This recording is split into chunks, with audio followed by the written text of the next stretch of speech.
The Dental Download Podcast is your source for insight into dental school, conversations with dentists, specialists, and leaders in the industry. With new episodes every Monday morning, I'm your host, Haley Schultz. Let's get into this week's episode.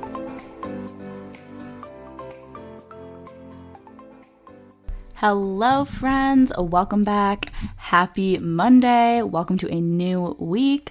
What better way to kick off your new week than talking about dentistry, right?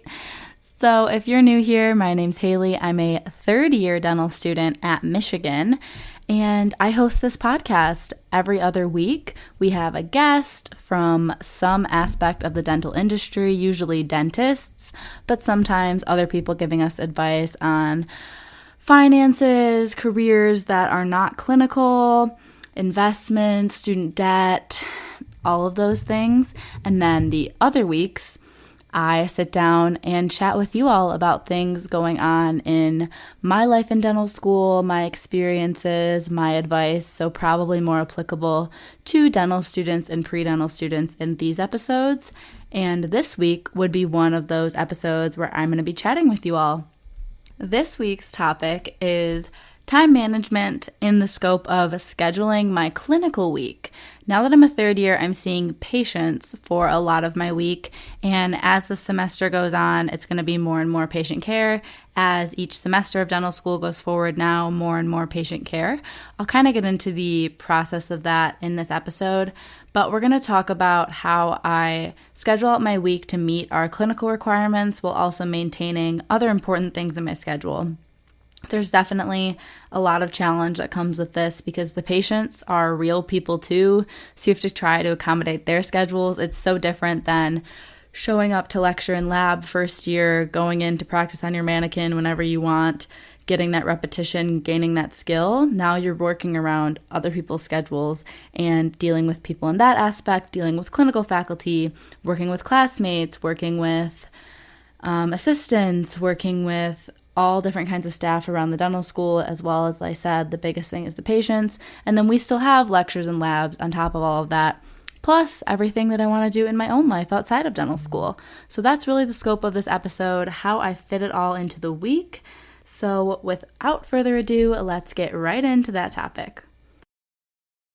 Want to make a podcast? Spotify's got a platform that lets you make one super easily and then distribute it everywhere and even earn money, all in one place for free. It's called Spotify for Podcasters. Here's how it works.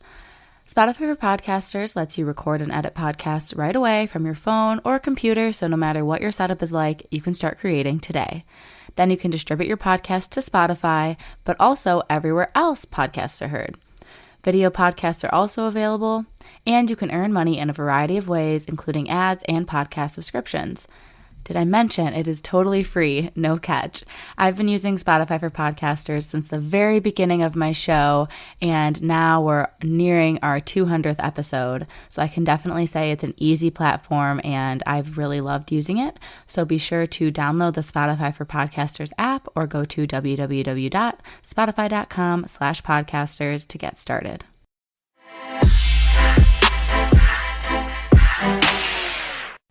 All right, so I usually start these episodes off with a recap in the intro, what's kind of been going on the past couple weeks.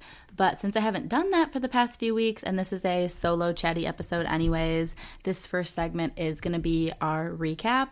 And I don't think I've talked about anything since clinic started, but I might have talked about the first week. So I'll brush through the first week very quickly. May 2nd was our first day back from our 1 week break. We only got 1 week off between second and third year. So that Monday was orientation, just some Axiom practice and like clinical protocol, as well as our implicit bias training.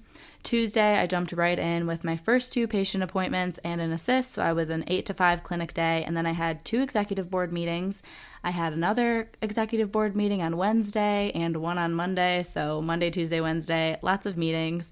And then Wednesdays is all classes. So you'll kind of be hearing that for all the upcoming weeks. I'll just kind of skip Wednesdays and Fridays because we're in class and lab.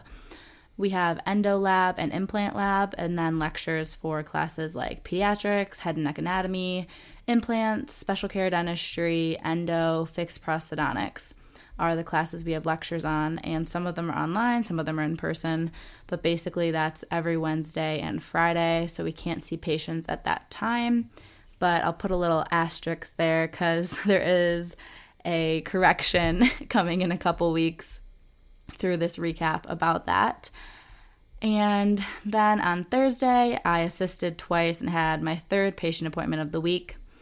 The following week, I had one patient on Monday and a radiology clinic rotation, just taking radiographs on patients that are being intaken into the school before they're assigned to a dental student.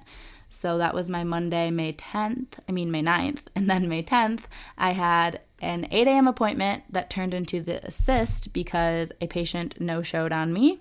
But then after I'd already put them in as a no-show, an hour and a half into the appointment, called me and said that they were on their way. We're still not on their way. Set up everything, took everything down again, and then called them, and they were able to come in at 11, and the clinic was open. So I ended up getting an assist credit at 8 a.m. and then a patient appointment at 11 a.m. They did end up coming, so that was good, I guess. And then I had a Zoom for my elective class in orthodontics.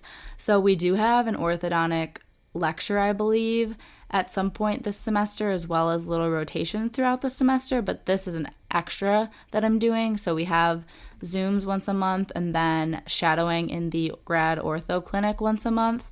It's totally optional to take this class, and I don't want to be an orthodontist, but it gives you a lot of great clinical treatment planning skills, radiographic interpretation skills, understanding of occlusion, and during our fourth year, if we're accepted into the next level of this class, then we get to do an Invisalign case on very simple adjustments, but our first Invisalign case through this elective class. So that's something I was excited for. And then this is where the little asterisk caveat picks up. That Wednesday, the 11th, they announced to us that Endo Lab is only going to be once a week, and they're splitting us in half again, kind of like they did during early COVID. Not because of COVID or anything of that nature, but because of having less staff and less equipment. That way when we're in there, we can get more attention and get things done faster and not be just standing around waiting. So I actually really appreciated that. They adjusted the schedule so that we're still done with the course at the same time, but we only have to be in there half the time, but can be doubly productive, if that makes sense. So that was nice of them to recognize that things weren't running efficiently and restructure the course. So for me, since I'm an odd bench number, I don't go on Wednesdays, which means I only have class 8 to 10 a.m. Wednesdays and then 1 to 2, which freed up some time that I can assist at the 11 a.m. and at the 2 p.m. if I want to. Our schedules are still blocked off in the patient scheduling system on Wednesdays, so even though I don't have class, I'm still not allowed to schedule any patients, which is kind of unfortunate because one of the things we'll talk about later in this episode is working with patient schedules. And I've had plenty of people say, Wednesdays are best for me. And I have to say, I'm so sorry, we are not able to schedule patients on Wednesdays. And usually we work around it, but it's just frustrating to not be able to accommodate them when I technically could, but it's blocked by like a weird systemic thing in our scheduling system because they thought we did have class and now it's changed. And then that Thursday, I was doing a lot getting things together for ASDA Pre-Dental Day. So if you're a pre-dental student listening, mentally mark your calendar, July 31st, in person at University of Michigan.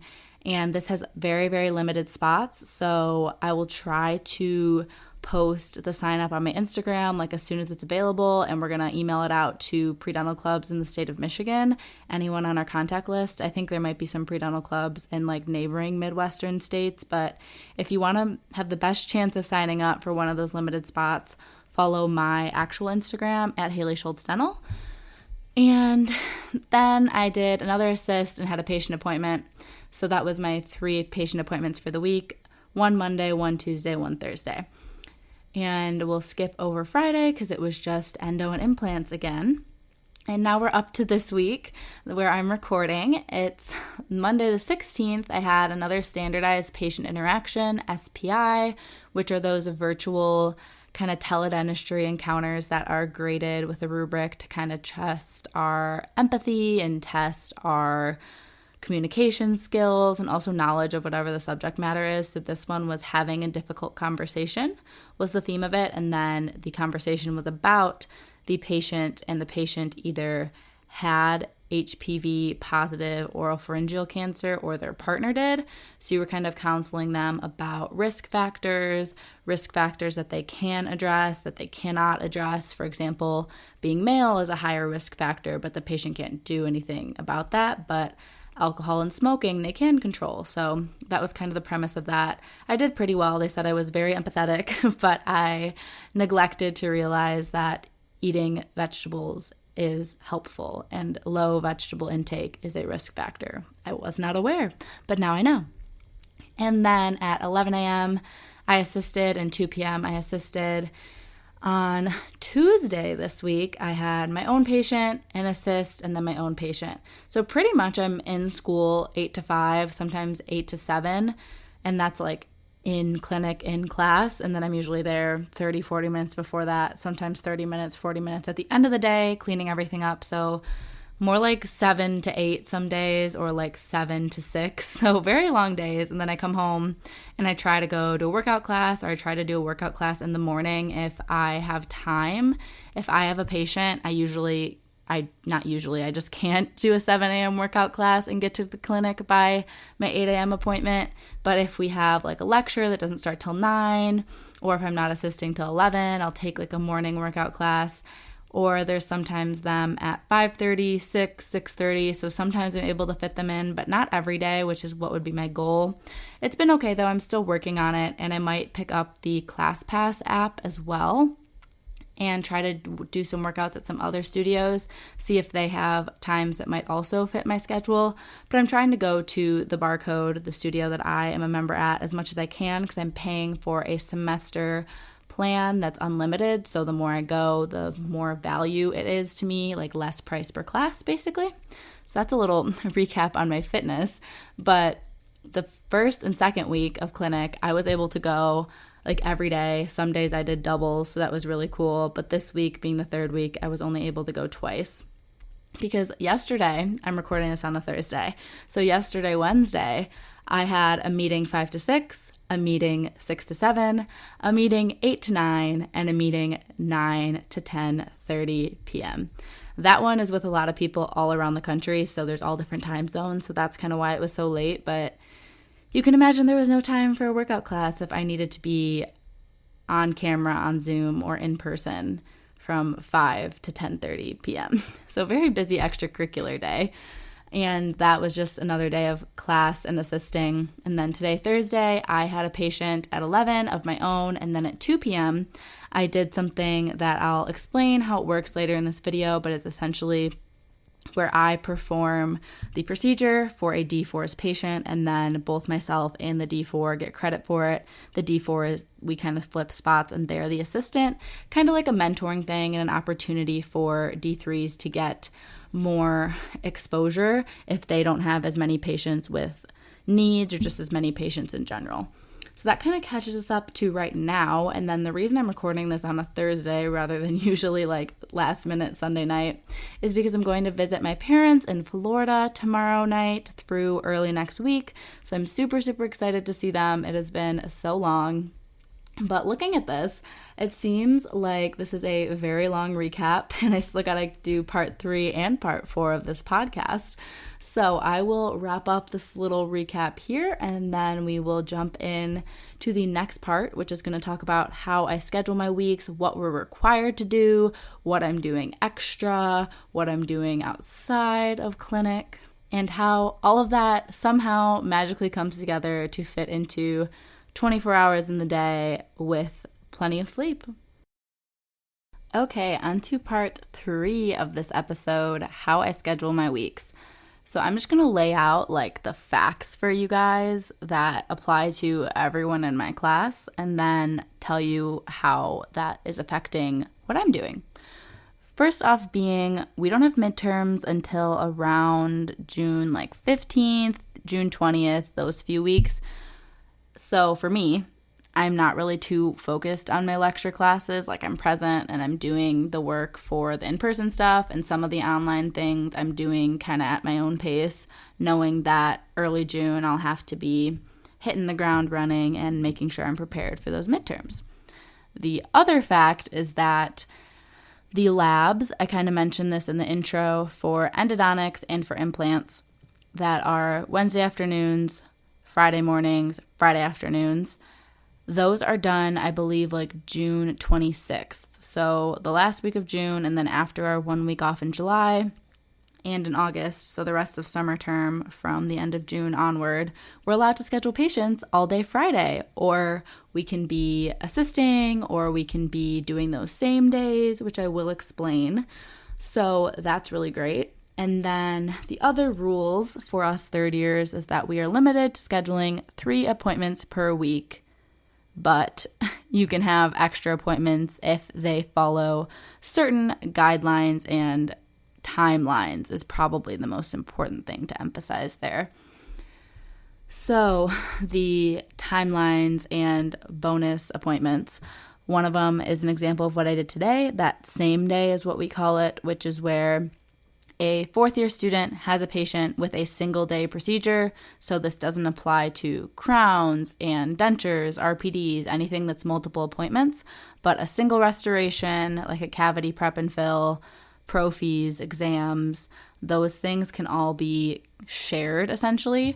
So the way it works is the 4th year gets consent from the patient, of course, and then we tell our patient care coordinator, and the patient's appointment, treatment note, the procedures all get completed under my name as a 3rd year, and then the 4th year goes into their profile and puts the treatments under their own name, like the 4th year's name, and then the faculty swipes it under their name, and then swipes it under the patient's name through my profile, and then the 4th year also gets an assist. So the 4th year is getting an assist credit and the appointment credit, and then I'm getting the appointment credits. And why do these credits matter? They are credits required to graduate. So we have a certain total number of credits required to graduate, and then we have test cases required to graduate. So certain things we have to do for perio, certain things we have to do for pros, certain things we have to do for oral medicine, for radiology, for restorative. So all of that is separate things that, of course, when you're doing those procedures, you're also getting procedure credits, which we call CEUs. So clinical education units, CEUs. I'll probably use that a lot in future episodes, so probably be good to make a note of that. But you get CEUs while you're test casing as well. So all of that totals up to hopefully meeting your graduation requirements. And that's why it's beneficial for 4th years to work with us. If it's something that they feel competent in, then it's really great for them to mentor us through it. But if it's something that they want more practice in, there's never the expectation that they'll let the 3rd year do the procedure if they're still trying to become proficient in it or want more practice, or the patient doesn't consent, are all circumstances where I, as a 3rd year, would just stay an assistant, which happens very, very often. I'm assisting several times per week, and this is the 3rd week of clinic, and it's my first time same daying, and it was just on an exam in prophy, so it wasn't even restorative or anything. And then the other way that you can get extra appointments over your 3 is to use a 24-hour rule. So basically, if a chair is available 24 hours before you want to bring the patient in, then you can schedule the patient at that point. Within the next business day, the staff at the school has to approve it, and then you can call the patient and be like, hey, we found you a spot, and then they come in like a few hours later the next day. So I haven't really been utilizing that because I try to schedule people out in advance, and I just don't think that works for most patients. Like, there's a lot of elderly patients, maybe they have to find rides or take time off of work. So there's only a few circumstances where that would be okay. Probably only really going to use that for like family and friends that are coming in for exams and cleanings and everything, because to them it's like not a big deal if they have to come a different day or something. But I believe we can do 2 of those per week. So if you did that every week, you could have 5. I've never done it at all yet, so I don't have much to say about it, but I know people are. And then we also have those required classes and labs I told you about. So pretty much all day Wednesday and currently all day Friday, we're not allowed to be treating patients. So it limits how many times or opportunities exist for us to even schedule people to meet our requirement of 3 per week. Another thing that we need 3 times per week is our assists. So assists are second years, third years, fourth years that are helping whoever the care provider is. So I could be the provider, and then there could be a second year, another third year, or a fourth year helping me. Mainly our assistants in our dental school clinics kind of just suction or hold the gauze or like type things up when you're telling them what to type, or like enter your perio chart when you're going around and probing, like little things. It's not so much like this instrument, okay, next this instrument. If you're doing restorative, it is a little more interactive. Like the assistant will hand you the bond, they'll light cure, they'll hand you the instrument that you want next if they know the procedure well enough to do that. But our assisting is more like a little bit active shadowing. Like it's not the same at all as like four-handed dentistry that you see in a private practice by any means. And it's very common to not have assistants during your procedures because usually once people meet their requirements, they don't want to be in there. And fourth years have very low assisting requirements. So the only way you're probably going to get a fourth year to help you is if you directly ask them in person, directly message them, like you're actually friends with them. Otherwise, they're usually not going to just be standing around clinic trying to help people because they have a lot more patients than us, a lot more to manage. They might be applying to residencies, applying to jobs, doing all these different life things that they just don't have the time. They don't think about it. So you really have to be proactive if you want a fourth year to help you with a procedure. But honestly, I feel very comfortable and happy when I even have my own classmates, us third years, assisting me because I feel like they know a ton too. And my colleagues in my class, they're just really great. And they might have done a procedure that I haven't done yet and can help me and vice versa. So I'm always willing to help people, especially if they ask me. And at this point in the semester, because we need to do 3 assists per week, which equals 45, which is a lot.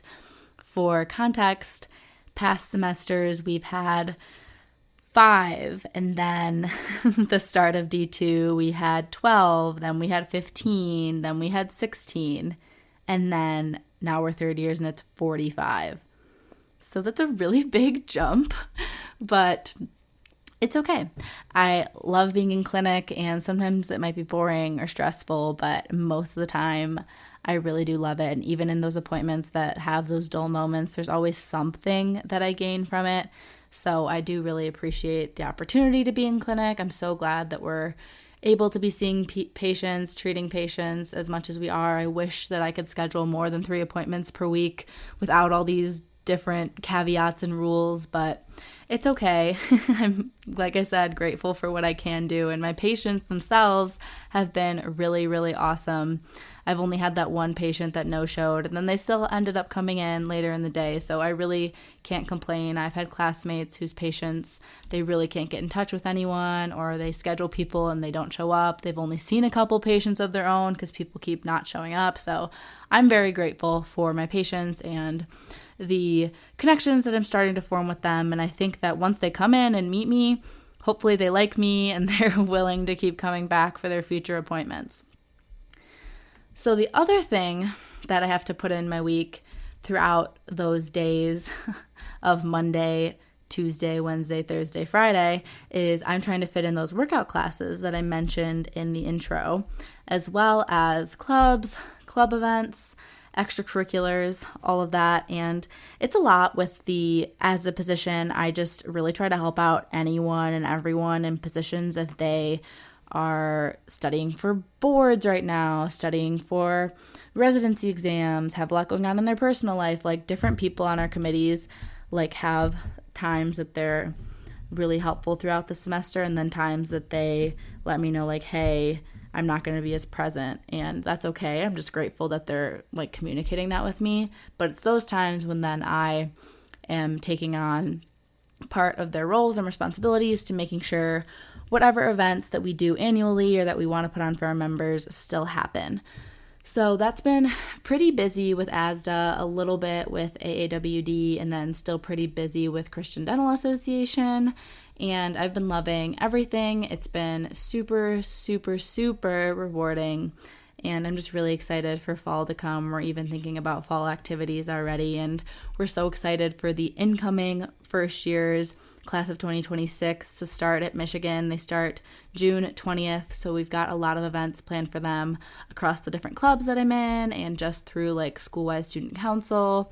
And we finally get to do a school-wide bar crawl. There's always like a D1 welcome bar crawl, but we never got one because we started peak COVID. And we're doing school totally online. So I think we're all going to go this year too and hang out with everybody. So I'm definitely looking forward to that. But I think that kind of explains to you guys how I have to schedule my weeks. I pretty much have been calling all my patients, like that's already taken care of. I started with about, I would say like 18, 19, and then I have 2 like personal friends that are on my patient list on top of that, but I don't really count them because they're not going to really have treatment needs. I don't think. They're just coming in for like exams and cleanings and then probably getting taken off of my roster after that. But most of my patients have been responsive. I think there's like 4 or 5 that have yet to reply to me, so I'm going to call them a couple more times, and if they don't respond, then we have like a different series of messaging that we send them. There's like letters and warning letters, like, do you still want to be a patient at the school kind of thing, and from there, if they don't, they can kind of like pause their account at the school if they're waiting till they have more finances, or they can delete it if they're no longer interested. And then there's also a place to request more patients online, so I do that as well. The school filters all the new patients and then assigns them to students based on what you request. So like I requested any new patient in restorative. I requested a complete denture patient through prosthodontics. So it just kind of lets you put in requests if none of your patients have needs for your different test cases, or if you want to be doing more of something and none of your patients have that currently, you can request for one of the new patients coming into the school to be assigned to you. So I'm just kind of in like a in-between phase. I sent in my first patient requests yesterday. I just told you what they were, only 2 of them for now, because I want to stay on the good side of my patient care coordinator. PCC is what we call them. And I don't want to look like I'm ungrateful for the patients that I have or overlooking their needs, because I still have, I think, 3 or 4 patients that are coming in to see me the first time in the next like 2 weeks. And then after that, everyone coming back is like returning for a prophy that I didn't do, or I have 2 tiny restorations, and they're not even caries removal. There's just fixing an aesthetic concern of a patient's incisal on 9 that they don't like. And then the other one, the lingual groove of a composite on 14 fell out. So I'm going to re-put composite in there. But basically not much to do. I do have 2 crowns for a patient, assuming all goes well, that will be happening in July. Actually, I think it'll happen in late June, and then I'll deliver the crowns in July. But the patient like fractured the cusp off of this molar, so I can't just do like a putty stent or something. I'll have to take impressions, pour up models, put them on the articulator, and build up the cusp with wax, and then make a stent from that, because if there's no cusp and you make a crown, it's going to be way too low. It'll like be as if it was fractured off already. So I have to kind of figure out the patient's bite and then make a tentative cusp of that. That way the crown can be high enough. And then if it's too high, once I seat it, I can always trim it down. But that's like my biggest case so far. I don't have anything going on for prosthodontics. I have like a denture adjustment next week, and then my other case that is not exams and prophies is a digital bite splint scan that I'm also doing next week for a test case, my first test case. I don't really have anything else I can test case as of now other than that. I can probably do my health history test case on my boyfriend when he comes in July or August, hopefully, but other than that, I can't complete any test case with my current patient situations. I'm hoping to do some same days of any restorations if any of my D4 friends will let me. That way I can do a cavity prep and fill. That would be great. But I'm just grateful for the patient pool that I have and that they've been responsive, that I've been able to fill my 3 appointments per week, get my 3 assists per week so far. I mean, it's only the first month and the first month isn't even over yet. So I feel like I'm off to a pretty good start. And the last thing I want to talk about in this episode, in part 4, if you will, is dealing with time burdens or stresses that come with this clinic schedule management, because there are definitely things that make it harder than just this patient comes in at this time, yay. It's never that simple. Okay, the last thing I want to talk about for part 4, like I said, the stresses and annoyances and challenges that come with patients. I'm sure you've heard about all of this before, but I still think it's useful to hear it from me maybe, is the cancellations. That's one thing, but the no-shows, those are so disappointing. And like I said, that one day I set up the cube for my 8 a.m. appointment. 8:05, 8:15, 8:30 rolls around. Okay, at this point, I'm going to call him. I texted the patient at like 8:15, no response. So then I called them, no response. I'm like, okay, they've got to be sleeping in and missing this appointment. And then because of that, I took everything down and then put them in as a no-show in the system. Then they call me as soon as I finish literally throwing out like the last piece of the setup. Hey, sorry, I did oversleep. Can I still come in? And I'm like, yeah, that's fine. Like, will you be here soon? We still have an hour and a half. That's plenty of time for just the cleaning. And then he says, yep, I'll be there. So I go and I pick all new stuff up, set everything up again, because all of this is disposable. Like, you can't reuse it. So I set everything up again, put up all the barriers, do everything. 9 o'clock, 9:30, 9:45. This appointment ends at 10:15. Call the patient again. Hey, like, are you here? And no, not there yet. I'm like, okay, well, the appointment ends in 40 minutes. We won't have time to get to your prophy because of like the patient checks. Like, we could start it, then finish the rest at 11, or you could just come in at 11. Are you available? And the patient's like, oh yeah, like I can come at 11. And I was happy about that, but also you can imagine how disappointed when I put everything up again, all new stuff, and then had to take it all down again and then finish my runner assist. But that's just one example. I really just felt all the feels. You just like excited for your patient appointment, so disappointed. Oh, like excited, but a little annoyed, so disappointed again and frustrated. But then it did all work out. But the no-shows, they really, they take you on a roller coaster of emotions, because you're just like, why didn't they tell me that they weren't coming? Even if they canceled like the night before, like that's still disappointing and you probably can't fill the spot, but at least you don't get up, set everything up, like waste all the equipment. But I did have to do that. So that was a tough situation. But the other thing is obviously just the patients that cancel. So the question here is, how do you prevent that? How do you prevent them from not showing up? How do you prevent them from canceling? So preventing them from canceling is just trying to schedule an appointment that accommodates their schedule in general, and to also let them know if they can't make it, that's totally fine, but to let you know at least a few days in advance, because we only have limited appointments and it makes it really hard for other students to schedule their patients, and you would like to find someone else to fill that spot.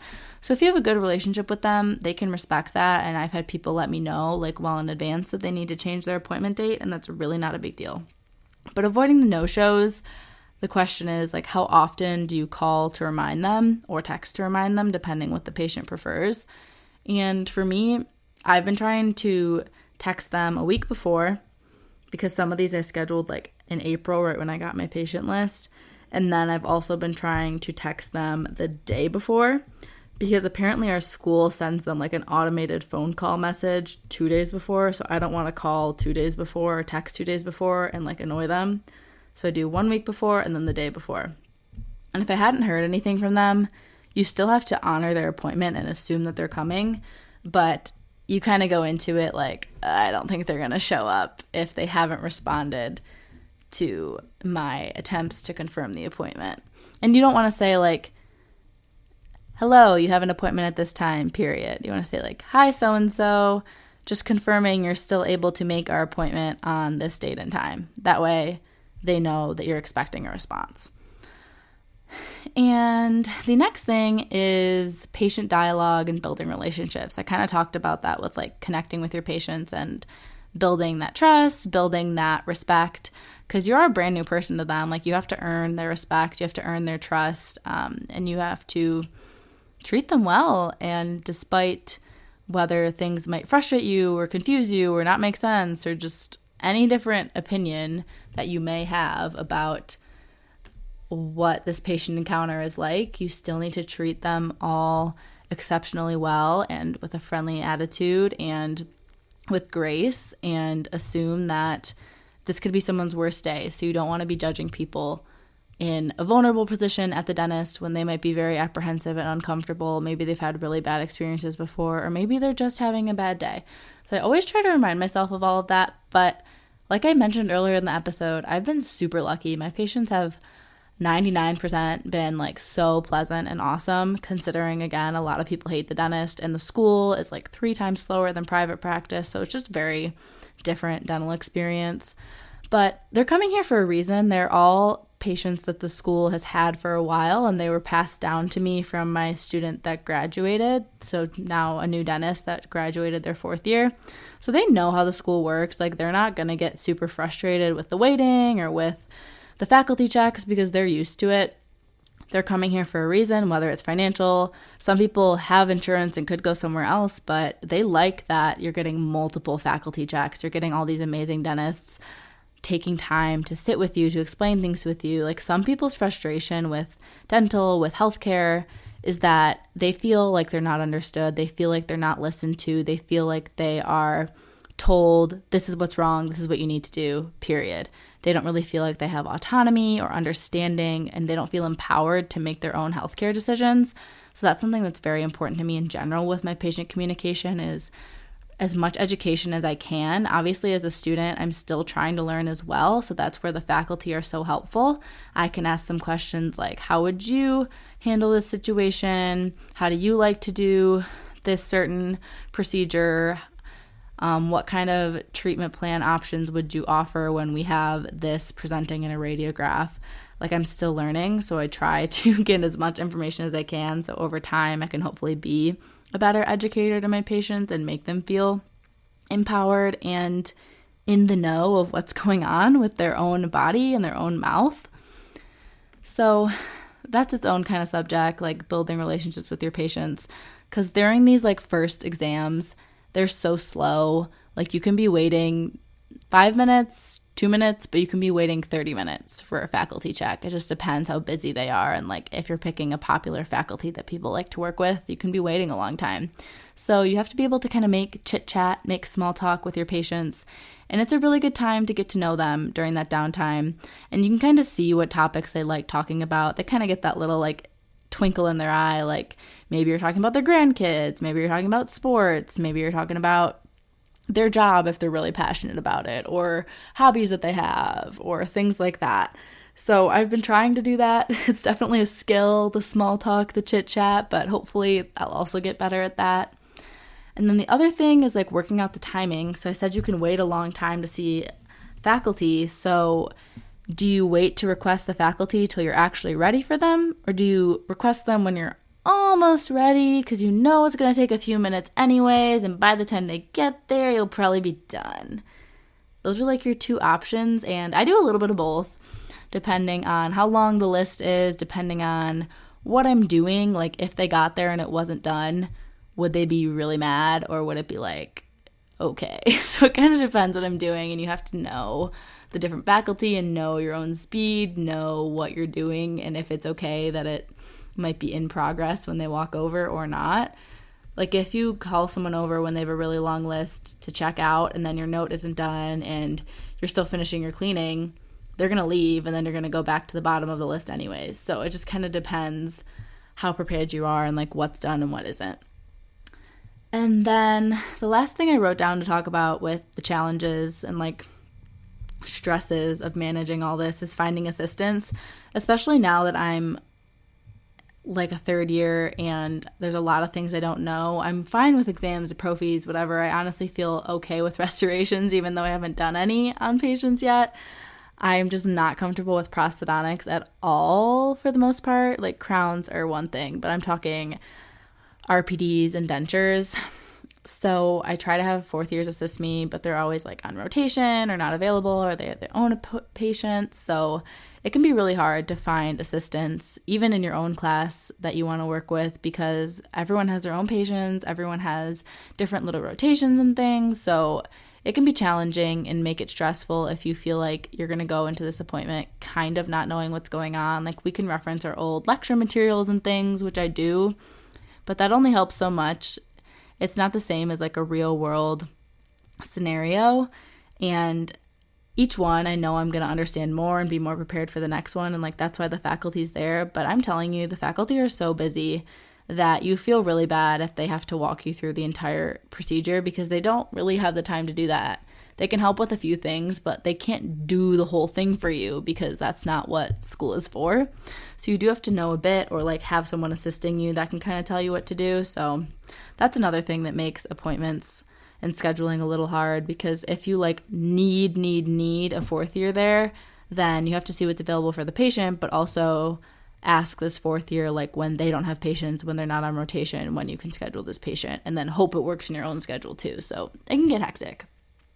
But that is all the stressors. I probably shouldn't have ended on a stressors like negative note. So I'll round it off with a happy thought that things are going really well for me in clinic. I know it could be really bad and worse, and I would say it's pretty chill, pretty solid. It's not like out of the ballpark, so amazing, so many cool things going on. It's pretty like business as usual, which I think is something to be grateful for.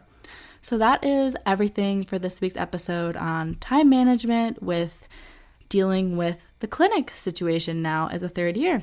So next week we're going to have another guest. Let me see who it is. It is Dr. Josie. She just graduated from Marquette's Dental School, and she is awesome. She's starting a program for dental students, pre-dents, called Decode Dental. Well, she already started it, but great website, blog, Instagram to check out, and she has a YouTube channel. I've been following her since long before I started YouTube and podcasting myself. She's one of the OGs dental students that was doing the whole social media thing, so you guys will love it, and I'm looking forward to sharing that with you all next Monday. I will talk to you then.